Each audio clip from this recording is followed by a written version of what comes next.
വിശുദ്ധ യോഹന്നാന്റെ സുവിശേഷം 4-ാം അധ്യായം 49 മുതൽ 51 വരെയുള്ള വാക്യങ്ങൾ. രാജസേവകൻ അവനോട് അപേക്ഷിച്ചു, കർത്താവേ, എൻ്റെ മകൻ മരിക്കും മുൻപേ വരേണമേ. യേശു പറഞ്ഞു, പൊയ്ക്കൊള്ളുക, നിന്റെ മകൻ ജീവിക്കും. യേശു പറഞ്ഞ വചനം വിശ്വസിച്ച് അവൻ പോയി. അവൻ പോകും വഴി മകൻ സുഖം പ്രാപിച്ചിരിക്കുന്നു.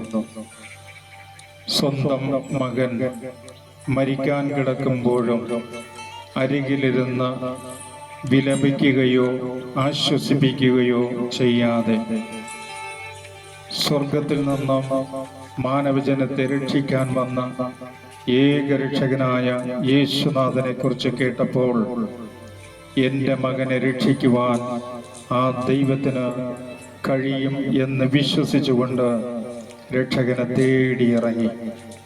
ഇതാ കർത്താവിൻ്റെ മുൻപിൽ വന്ന മകൻ മരിക്കുന്നതിന് മുമ്പ് വരേണമേ എന്ന് വിശ്വാസത്തോടെ വിളിച്ചപ്പോൾ കർത്താവ് പറഞ്ഞു, നീ പൊയ്ക്കൊള്ളുക, നിന്റെ മകൻ ജീവിക്കും.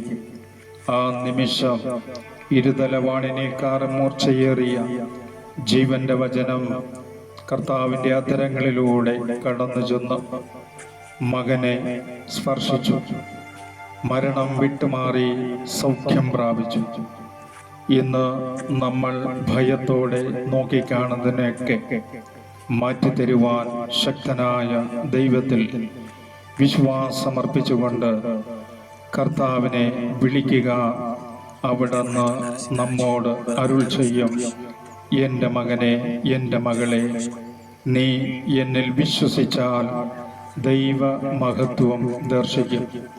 റോമ 10:17 വിശ്വാസം കേൾവിയിൽ നിന്നും, കേൾവി യേശു ക്രിസ്തുവിനെ കുറിച്ചുള്ള പ്രസംഗത്തിൽ നിന്നും.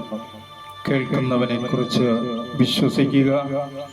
കർത്താവായ ദൈവത്തെ മുറുകെ പിടിക്കുക, അവിടുന്ന് രക്ഷിക്കും.